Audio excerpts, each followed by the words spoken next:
LabCoatAgents podcast. Welcome back, LabCoat Nation, to another episode of the LabCoatAgents podcast. And today, I feel like we're going to nerd out a little bit. And I say that because we're going to be talking data, and we're going to be talking about mining public records for data, and then how to use that to your advantage in your business.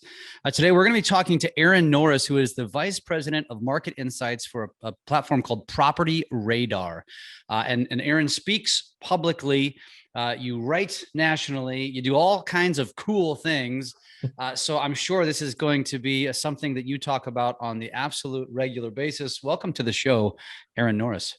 Thank you for having me. My pleasure. So you are actually on the road right now. You're traveling at the time that we're recording this, and I imagine you're speaking right now. What kind of event are you at right now? I'm going to be speaking at Think Realty, and it's a panel specifically on the ROI of technology. That's pretty cool. So why don't we do this? Let's digress for a second, and let's just assume our audience has no idea who the hell you are. And so let's tell them who you are and kind of give us the background about how you came up in business, because you've got a kind of a rich background from real estate and fixing houses to some hard money side of the business. I'm sure you've probably done some investing. Tell us about yourself. Sure. Started flipping houses with my dad when I was 5 for peanut butter and jelly sandwiches, I like to say. So fixed and flipped some very ugly houses with pops growing up. I decided when I was 19 to move to New York City. I was a professional actor based there, and in between gigs fell into Wallstreet doing acquisition and merger presentations for a banking firm, and I really enjoyed it. So I sort of fell into PR and marketing in a very strange way. Came back to California, long story short, rejoined the family business many years later. I'm a mortgage law MLO, specializing in hard money. I'm a licensed real estate broker. I've been in the real estate community creating content for over 15 years and vice president of market insights now, sort of living a dream doing the technology space, helping and teaching nationwide investors, realtors, mortgage professionals how to get better with data, because it's not just for Wall Street anymore. So that's what I do. That's interesting. You so from acting to Wall Street, that seems like a really obvious segue. You know what? But I'd love to say that because there's room for everyone in the real estate business. You just have to really focus on, we like to talk about chocolate versus peanut butter. Chocolate is what you bring to the business. And if you have a very good idea of who you are, what gets you jumping up in the bed in the morning, the strategies you're going to nail, I have the peanut butter, the data. And when you combine those two is when it's magic. The people that fail, the biggest mistake I see is people just roaming and not really sort of deciding to focus on a niche is where they get lost. Yeah, I would agree. And I think talking about the word data, I think immediately, and I'm going to preface this, you're going to get a lot of people like, click, like boring, right? But that's part of the problem. And I'm here to call them out, because that's kind of my job. As you listeners, you're listening right now, this is something that is ever evolving, number one. And number two, there's so few sales professionals, because sales professionals are the most squirrel chasing individuals in the world, that actually sit back and execute on a strategy that involves data, because it just doesn't seem fun. But let's be honest, we're not we're in business to pay our bills, right? And to create a lifestyle for ourselves. So if I can do it at a higher level to make more money by using data, I should stick around and listen to this. So what are your thoughts on that? Yeah, for me, it's a conversation about right-bound marketing. A decade ago, we were really all into inbound marketing. Hey, if I create the right message and the right content, I'm going to draw people in. They're just going to, it's a sea of free right now. So many hours and hours of pictures and video are uploaded every day. It's really easy to get lost. And then outbound, everybody's throwing outbound under the bus, like direct mail doesn't work, billboard, just trying to bring them in different ways. So right-bound marketing for me simply means you're talking to the right audience at the right time and the right channel with the right message. So as a broker, say you've got a team and you've got somebody on your team, they just love working with seniors. They know all the local code and the local laws. They have a network of CPAs, attorneys, and estate planners to help these people. It's a relationship-driven business. This is a belly-to-belly business. And that person, you can send them nonstop leads. Anytime somebody turns 65, bam, you give them a lead. and they get to talk to somebody that they know wants to hear what they, or more likely to have, receive what they have to offer, that's fun. Instead of creating, going to title and say, hey, can I have a list of properties in the zip code that are owner occupied? We can do better. Right. Yeah.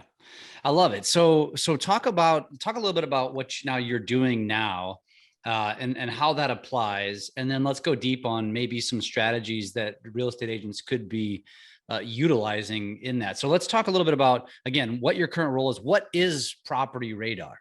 Oh, yeah. Radar is a public records platform. So people, mortgage, and property data all in one. So public records are free. You can go down to the assessor's office. You can go to the county recorder's office, have fun.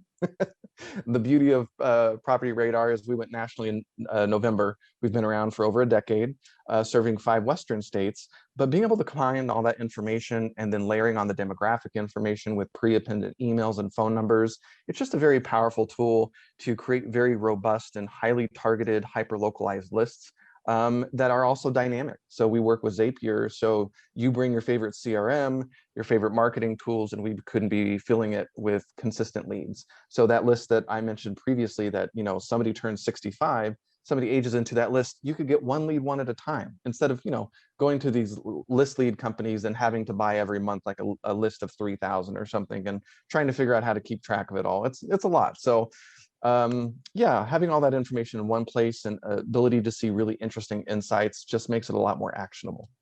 What are some examples? So you mentioned the age one. What are some other examples of data that you see real estate professionals utilizing or using to create leads? I have a really interesting one. 1 minute before you and I hopped on the call, I was talking to a company that focuses on accessory dwelling units nationwide. Are you familiar with the term? No. Accessory dwelling units are secondary units in the backyard. California made it by law, if you are a property owner, you have the right to build a secondary unit up to 1,200 square feet on your property. So what I was showing him, and he was pretty excited. Is this a politically correct way of saying a shed? These are much nicer than sheds. So in order to qualify for an ADU, at least in the state of California, it has to be a livable space. So you have to have a kitchen, someplace to eat and sleep. Mother-in-law quarters, if you will. Correct. Granny flat, casitas, whatever you want to call them. And in public records, it's going to show up as a single family plus an accessory dwelling unit. This is not something that you can sell separately. But think about all the opportunities there. I've talked to people that are seniors that say, hey, I want to move into this 800 square foot building I'm going to build in the back, and I want to rent out the front to a younger family so I can supplement my Social Security. I'm a real estate investor that owns free and clear. I just need more depreciation. I want more income. I'm going to build a second one in the back, and I'm going to turn this into a rental for nurses, so a long-term rental unit, and create a lot more income. So there's so many different ways to play the ADU, and in the data, there's even a lot of ways to find them. So I could say, hey, I want to look at lots that are over 10,000 square feet, where the owner has 30% equity, because I need them to be able to tap in to have some money, and maybe they've been in it for 10 years and they're over the age of 30. I don't know. Or let's say I want to find a lot that's zoned R3, so should have a triplex on it, but only has a single family currently. And this is what's crazy. In California, if that happens, what that says is that I can already build a triplex, but in California, I can have an ADU for each of the units that are permitted. So I could have 6 units. So because we're in a market where real estate is so hot, a lot of times we're, as real estate professionals, having to create deals.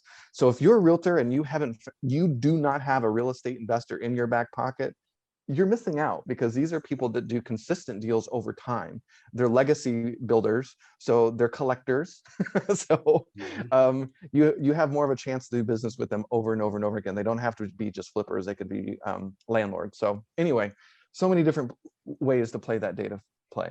So in other words, going back to what you were just mentioning, is as a potential strategy, is being the one who finds as the authority or the resource for these, because the flipper could do this themselves, correct? Yeah, for sure. Interesting. So it's just a matter of knowing. It's just a matter of being knowledgeable enough to know that this kind of stuff is out there, and then finding a way to create different avenues of revenue streams, essentially. Because as a realtor, why wouldn't you potentially use this for yourself to be your own investor? Don't get me started. I've heard that a time or two. All right, so that's a very unique example. You mentioned the age one. Let's go back to that for a second. What do you see? Like, what's an example of why somebody is targeting over 65, for example, because of the potential to sell? Great question. As we age, we tend to become net sellers of real estate. We don't need as many. Or if you're a landlord, maybe you've taken all the depreciation. So you're sitting on a lot of, well, I'll speak to me personally. I'm a landlord. I own rentals, and I'm getting rid of all my condos. I'm so tired of poorly run HOAs that are financially mismanaged, and I'm building to rent in Florida. And this is just me personally. So I'm able to sell something in California and buy a brand new house that's even getting more rent without the HOA. So it's amazing. So if you as a realtor are sort of thinking, you know how hard it is, especially if you're working with first-time home buyers. And I rarely see this happen in all the rentals that I've owned. I've only had it happen twice, where a realtor reached out to me, knew that I was a landlord, and said, hey, I have a home buyer that absolutely loves this area. If you are ever thinking of selling, will you please contact me first? It was so much more personalized. She knew who I was. I could tell that she just didn't send a stupid generic letter out to everybody. It was targeted. The message was stickier. And it's only happened twice. I've been a property owner in the rental space for 10 years. You know who's killing it though? iBuyers. I get more contact from the iBuyers like Opendoor than I ever have realtors. Interesting. So they're contacting me because I have equity. I'm a non-owner occupied, so I don't have an emotional tie to this property. And I've owned it for a long time. I'm sitting on a ton of equity. So they're hoping that I'm thinking about selling. Are they basically doing exactly what you're telling agents they should be doing? Pretty much. Listen, the iBuyers are not buying the hard ones. They're buying the easy ones, and they are competition for realtors. They don't want people problems, and they don't want property problems. In most areas, they're not buying things that need heavy rehab. They're not buying things that are 100 years old. So they're going to buy the stuff that's really easy in and out. That's where we're going to struggle. So as a community, as a real estate professional, you just have to know the game, the buy box of what you're competing with. And they're not in every market, but it changes in every market too. Yeah, but do you think that they're going to every market? I mean, this is a hot topic in our world. Oh yeah. Yeah. I've been following this data for years, and it's been really interesting. It's changed a lot. So in California, I'm based in Riverside, and Riverside has had all four. So OfferPad just hit the news today that they're going to go public with Spencer from Zillow. That's an interesting move. I have Opendoor, who just went public last year. Redfin. There's so many different players, and they all have different things that they do. OfferPad is well known for doing rehabs. Well, the model changed after COVID. They're really barely doing any rehabs right now. All of them in my market. OfferPad's gone, but Zillow, Redfin, and Opendoor are still there. You're lucky if you get paint at this point. My favorite is watching them in Palm Springs. They'll leave the pink tile from the 1960s. They'll paint the cabinets like a really dark brown and put brushed pull nickel pulls on, and they're like, "That's it. That's all you're getting." Yeah. I mean, it's pretty ugly. But now that we're on that topic, do you think that is something? I mean, that's almost like probably one of the more overlooked things in our business. It's like the whole Zillow topic, right? Which is very pulverizing.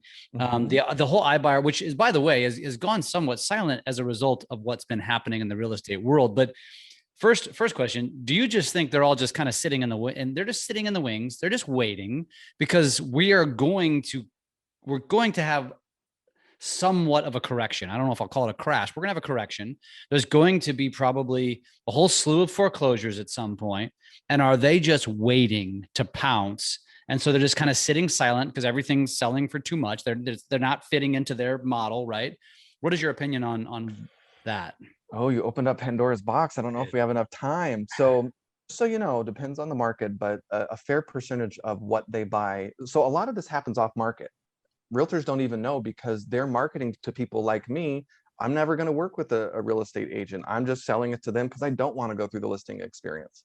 There's a fair amount also. Institutional investors raised a lot of money thinking that there was going to be distressed, a huge wave of foreclosures. And unfortunately, they're going to be sorely disappointed, most likely. Why? So why do you think that? The media is going to cover it, but any foreclosures that we see anytime soon is stuff that should have happened last March before COVID even hit. So when it does, Look at the playbook that we had during the financial crisis. We were giving people 15-year loans at a lower discounted rate, and their principal value had been cut in half. We've got the playbook. So right now, if you bought a house in last January, how much equity are you sitting on? It's not a foreclosure, it's called a sale. You may not want to, but it's not a short sale and it's not a foreclosure. Right. So builders are building to suit. They can't keep up. They're not buying entire neighborhoods. So there's a lot of different nuance and players in the space. Wall Street institutional raised all this money thinking they were going to go after distressed. Where they're going to go is they're going to buy directly from iBuyers. It'll be all off the table. You're not going to see it happen. They're going to buy from builders. There's going to be a fair amount of build to rent. They're going to create it, but it's very scary and difficult right now. If you're not in the builder space, man, it's tough. Supply chain disruption is real. Prices are going up. I got an email last week from Florida with a builder just trying to cancel the contract because so many price increases have happened. They can't build for the price that they quoted the customer. It's terrible. So all these players are going to absorb. I don't see prices necessarily getting soft, at least for the next year. If the Feds increase interest rates, we saw that as a community, what that did. I think it was in 2019. It definitely softened things. But man, we're so short on supply. It's going to be really interesting to watch. It really is. Well, that's and then as long as prices stay inflated, it's going to continue to be a good time to sell. But it's interesting what you just brought up, which is that, everybody's anticipating a couple of things that you mentioned. Like, first of all, there's a bunch of people that should have been foreclosed on pre-COVID and then got a get out of jail free card for a while because of COVID. Then there's the people that legitimately have hardship as a result of COVID and are using, whatever the stimulus they're getting, the help that they're getting to not be foreclosed upon.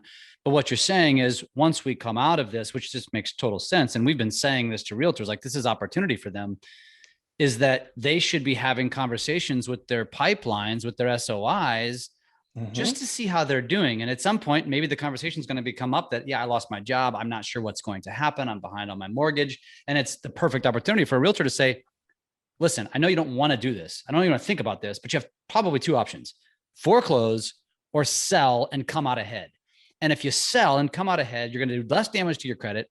You can go rent for a couple of years while you reestablish. You're going to walk away with X amount of dollars, sit on it, and then you'll be ready to buy a house in a few years, which now for the realtor creates two transactions and a loyal as hell customer, right? Correct. I'm so glad you said that. And I know we're on limited time. I want to bring up, are you familiar with the 211 number? Tell it to me. It's a nationwide network of health. It's a health and human services hotline. It exists nationwide. I happen to be the chair in Riverside County where I live. They just got another round of over 30 million of CARES Act money that is there to support tenants and landlords. I have some landlords that are getting tens of thousands of dollars if they'll pay an entire year's worth of rent, 80%, if the landlord will forgive the other 20%. And if you call, it's a hotline to where they have all the local numbers of nonprofits and government resources. What I'm seeing is a lot of people just aren't paying attention at the local level, all those resources. If you dial 211 and ask them for the data and different resources for housing, rent, utility, possibly even mortgages, you just never know until you call and ask. It's different in every county. I just wanted to throw that out there. There's national, state, and local resources that some people just don't even know exist. And unfortunately, 211 doesn't have a big marketing budget. Yeah. So it's just, you have to know to call whatever county you're in. But I think, when it comes to the owner occupant, I just don't think it's a good look. I don't care what party you're affiliated with during a global pandemic to have a huge waves of foreclosures and evictions. And then if you're evicted, and I'm looking at as a landlord, they're coming my way, what are the chances I want to rent to them either? It's just, it's a terrible situation. I would expect more help coming out for our sector for sure. Interesting. It's an interesting perspective. And so now that you brought up the 211, I think it's interesting because I think a lot of our listeners probably are also property owners. They're probably landlords, right? And so, what is entailed? Now I'm curious, what is entailed on qualifying for help? Do you have to prove hardship for the tenant, I presume? Or are there potential landlords that are taking advantage of this and saying, hey, let's go prove hardship, and then I'll lower your rent and I'll take my 80%, Oh, there's always going to be some people who are just absolute terrible people and ruin it for everyone. And I hope that's not what we decide to do as a community. I just want to point it out that a lot of it landlords own outside of their county. And as you as a realtor, if you're looking to get in the way of inventory or build relationships with people outside your county, that's actually one of the data points we have, which I'm most fascinated with. If you're a landlord in California and you live in another state, I'm laughing because California just can't help itself. It keeps coming out with these laws that are so pro tenant to the extreme. It's really hard. And if you don't know the local resources to get in front of, holy cow. So your question, I'm sorry, was It was really not a question. It was just more of a, just a, yeah, people taking advantage of it. well, no, actually the question was, how does it work? So if I am a landlord and I'm in this situation, I didn't know this existed. How do I call 211, simple as that, right? 211. Yep. Say you're a landlord, seeing if there's any resources for help for landlords or tenants. Here's the thing. I've had a tenant before who needed help with rent, utilities, and unfortunately she had some other personal things happening that she could use some help with. A little too personal to mention on the air, but I said, I need you to call this number. They have access to a language database as well. So she happened to be, Spanish was her native language, and I took 4 years, but unfortunately I only know bad words in restaurant. But she was able to call and get all the resources that she didn't even know was available. You just have to say, here's my situation. For me locally, at my local market, there are specific county regulations that could be different at the state. So unfortunately, you do have to dive down. For my local area, it does have to do with affordable housing. They're really trying to target people that are at danger and probably are less likely to reach out. So they're targeting the landlords, which I'm really excited about, because that's really hard when you have the state that are picking and winning losers. And typically it's the wealthy landlords who, everybody assume are these big Wall Street behemoths. And we're not. We're mom and pop and this is our business. And you basically said, yep, eviction free for the next year. And I'll give you a great example. I talked to the lady who runs the Real Estate Investors Association in Long Island. She's got one renter who stopped paying in February. She offered them $30,000 in cash for keys. They said no, because the eviction moratorium in New York got pushed all the way through June. She says, by the time I'm able to process this in the courts, because they'll be so backed up, it's going to be 2022. She will be out $70,000. Wow. Yeah. So it frustrates me, the affordable housing conversation. And I'm excited to see the federal and the state conversation look at least like they're trying to deal with the entire problem holistically. And as a realtor, trying to find the opportunity in a really tight market. And I think off market is where we have to focus as an industry, because that's where the opportunity lies. And where can we discover in public records where we think are most likely to move? Is it because they're having kids? Is it because they're retiring and moving out of state? Are they a landlord that are tired of tenants, toilets, and trash? Where can we find those points in life where people decide to sell? And I want to be there first. Let's talk about that then. So you teased it. Well played. And we've already talked. So we've talked about 2 data points, which is the age and the she sheds and the mother-in-law quarters. But so let's talk about some other opportunities, because that's the word of the day. That's the word of, and frankly, listen, real estate agents, you guys hear me on these webinars. I've been in the business 20 years. It's a roller coaster ride. And those who sustain are the most successful, or the ones that are looking ahead, not living in the moment, collecting a paycheck because it's easy. Like if you don't listen to what people like me say, 12 months from now, you're going to be like, what the hell just happened? And where'd my money go?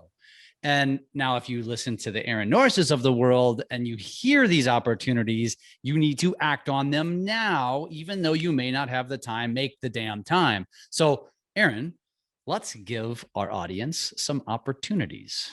Okay, let's talk about having kids. So there is data that will tell you when families have kids. So maybe they're looking for a little bit more room. And maybe you decide after, once the baby turns 1 year old, it gets real uncute to have the baby living in your bedroom, and there's a 2-bedroom. So you start marketing to people with new families that are only living in a 2-1. And now we're being forced to start educating, working, and having kids in 2 bedrooms. A little harder to do.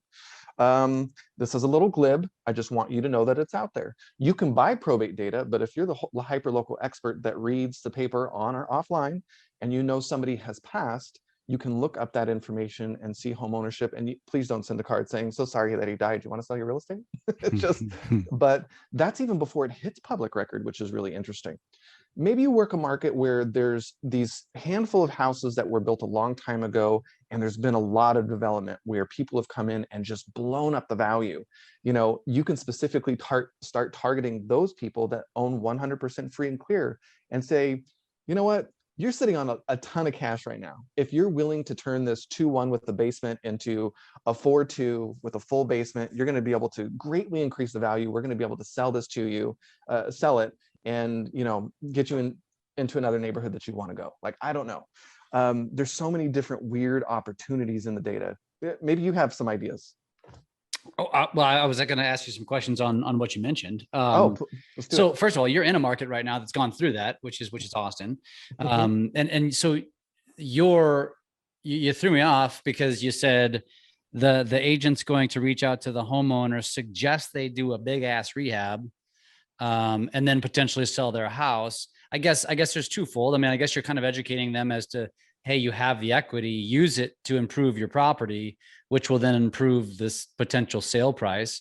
I guess my question to you is, and you're involved in this, and I haven't thought through this. If you give me some time, I'd think of some things, but how is it that someone would go about, how would they go about executing on this strategy as opposed to just like a 1-by-1? Is it a mailer concept? Is it a targeted ad concept? Like, what is the most efficient way to reach the highest number of people? Channels. Okay. I don't care about what channel you use, as long as you use whatever you're good at. Some people have a radio face and have no business being on YouTube. They're super uncomfortable to watch, and they're more introverted. And so as soon as I start talking about strategies like door knocking, they die inside. And that's, I originally mentioned chocolate versus peanut butter. Chocolate, really knowing who you are and the strategies you're going to execute. You probably just got really excited about me talking about things like accessory dwelling unit, things that are a lot more research, process, and procedure oriented, and construction. That gets you excited. You know how to run a crew. You don't have to start a YouTube channel. Some of you dealing with seniors, you know what, having an ad in the church missile, might work really well for you. Every market is different. It's up to you to find out what channels you're best at. I have people that just do nothing but call. They don't send direct mail. They don't do lookalike ads on anything digital. They just call because it's seniors. And seniors have been locked up in their home for the last year, completely lonely, and just really want to talk to somebody, and you're really good at it, and you're authentic, and you care. So I don't care about the channel as long as it works for you. So when it comes to acquiring this data, how does that work for a real estate or mortgage professional? And they say, okay, I like where this conversation's going. It's spurned an idea. And let me ask you this before we get to that. Is it as simple as, searching for homes with certain amount of equity? I mean, is it that simple? They can do that? Yeah, PropertyRadar, it can get a little overwhelming. It is a little bit more advanced. There's over 200 criteria. We've just talked about some of my favorites today. So depending on your niche, you're getting to layer these. You're layering things like the property type. I only want to look at 3-2s over 1,500 square feet. I only want to be in this neighborhood. I only want to talk to people over age of 55. I want the lot to look like this. I want them to have this amount of equity. Yeah, those are all things that you can, some people call it list stacking. So if you were going to title, they'd be limited in some of the stacking, and then they don't typically have emails and numbers and things like that. So yeah, you come up with your specific niche, and the data is typically there. How different is this? How different is PropertyRadar from a platform like a Remind? Are you familiar with Remind? A little bit. We specialize in distressed as well. The demographic data, the pre-appending emails and phone numbers are, I think, different. I'm not sure, to be honest with you. So it's very robust nationwide. I know the little that I've had with Remind, it's definitely a little bit more realtor oriented, some of the things like sales and things like that. But I think you're going to find a lot more interesting things when it comes to specifics on the characteristics of the property and demographics. Okay. And so when you say the stacking of the data, for example, are you, so from your opinion, you're the professional here.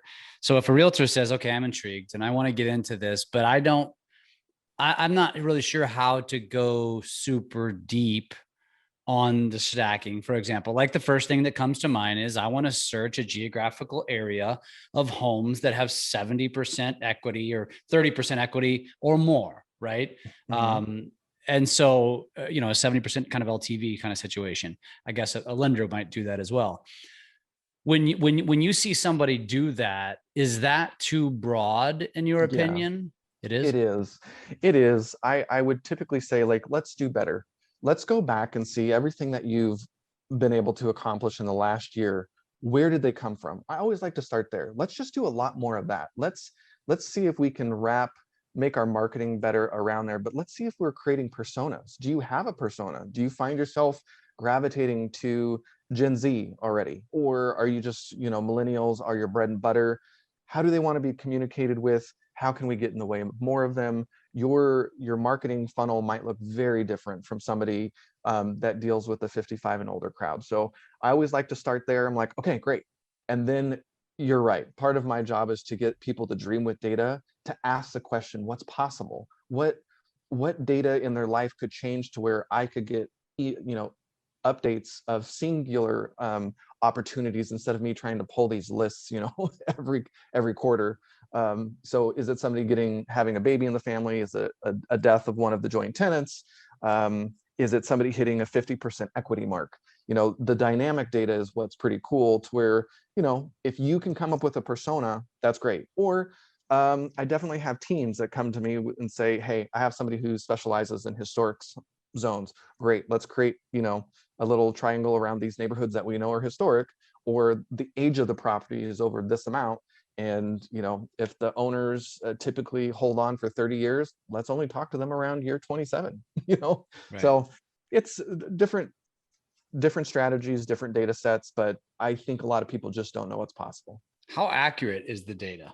It's That's the question people are going to have. it's a great question. Public records are messy and they're never perfect. I work with media quite a bit, pulling stories, and my favorite right now is trying to track some of these institutional investors.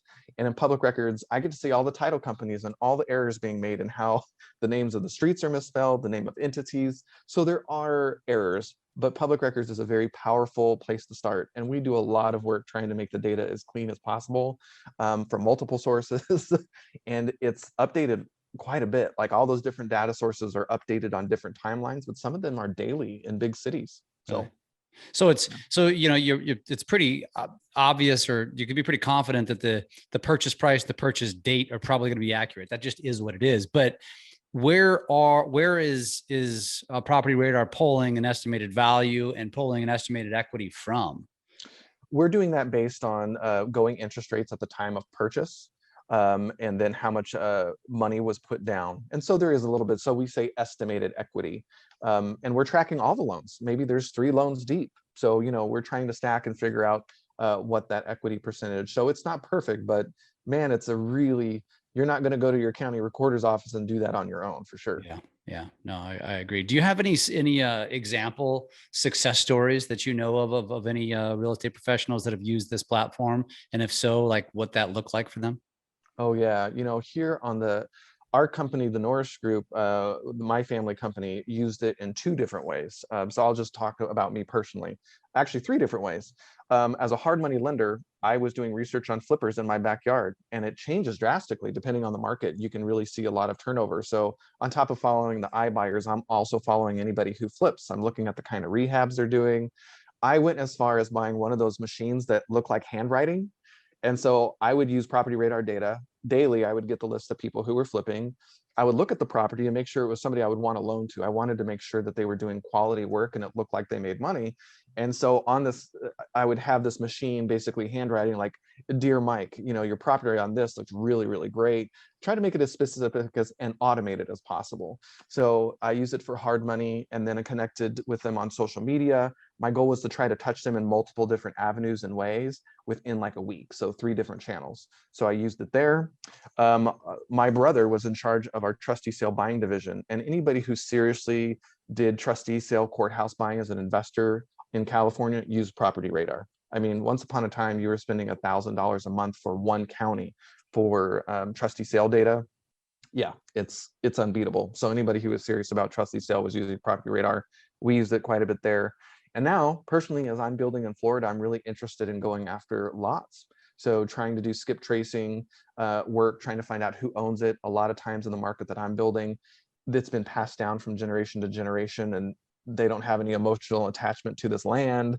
So I'm looking for flood zone area, square footage, who owns it, and trying to get in contact with them. So yeah, I've used it in 3 different ways all by myself for the last 8 years. That's part of why I'm with PropertyRadar. I've been the biggest fan for a long time. Interesting. And so how does somebody use the platform? Is it something that you pay a subscription to? You pay as you use it? How does it work?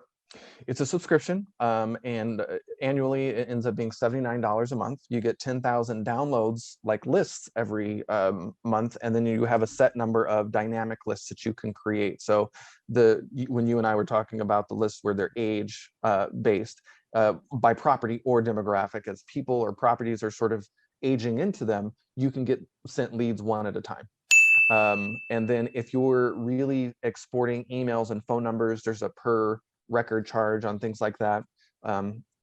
Slowing down what people abuse, please don't abuse the privilege. So yeah, it's very affordable, and I think keeping track of all that, if you've gone to title and have been bugging them for lists, we actually have title companies that say, have you looked at PropertyRadar? Go to these guys, because we have a lot more than most title companies do. Interesting. And so if they're interested in this, what's the best way to connect? If you go to PropertyRadar.com, there's a free 3-day trial. Please give yourself the 3 days to really explore. Sign up with a one-on-one with support. Come to the table really understanding the niche that you want to tackle, and tell them what you're doing and what you've had success in, and they may be able to suggest data points you didn't even know exist. Like if you don't know what demographics are, you might not know okay, that's age, that's like, all these different buckets of data that you didn't even know exist. So there's no stupid questions. Just show up, plug in and start to play. And then community.propertyradar.com is something that I monitor. So if you have questions, if you show up there, I'll beat it up for you. Say that last one again. Community.propertyradar.com. You don't have to even be a subscriber. If you're just curious and have questions about public records or how to find more leads for your strategy, I'll be able to help. Community.propertyradar.com. I love it. That's awesome.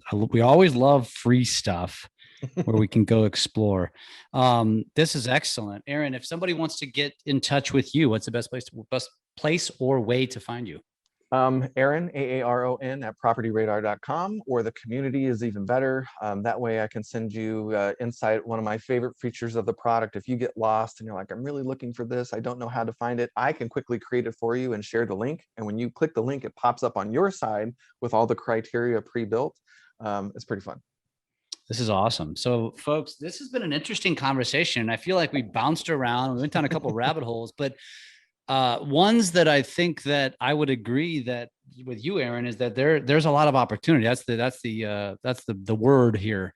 And as we head into an uncertain and unclear world post-COVID, and once everything kind of normalizes, you guys need to start figuring out ways to create business, because it's not going to be easy like it is right now. And so, maybe immersing in something like this that is very affordable, and hey, get in, play around with it for 6 months, see what you can do with it.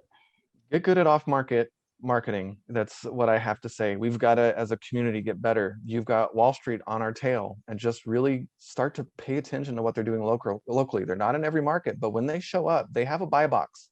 So I'll give you a great example. In Los Angeles, I've seen them buy $1 million condo in Santa Monica, and I can tell you for sure they haven't bought anything over $600,000 45 minutes inland. So every area is completely different. Don't assume that they're your competition. Just understand what they're doing, because it puts you in a power play. As soon as you meet with a client, and let's say they got a mailer, you can say, yeah, unfortunately you don't fit their buy box, but this is what else we can do. So I love data. I love data that can deliver the bad news. So it's not you, it's just you presenting the data.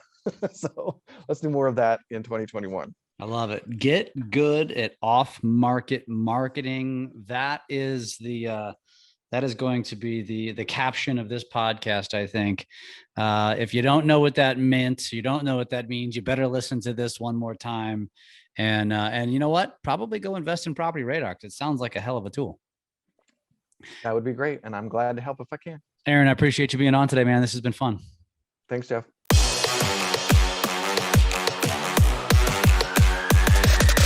LabCoatAgents podcast.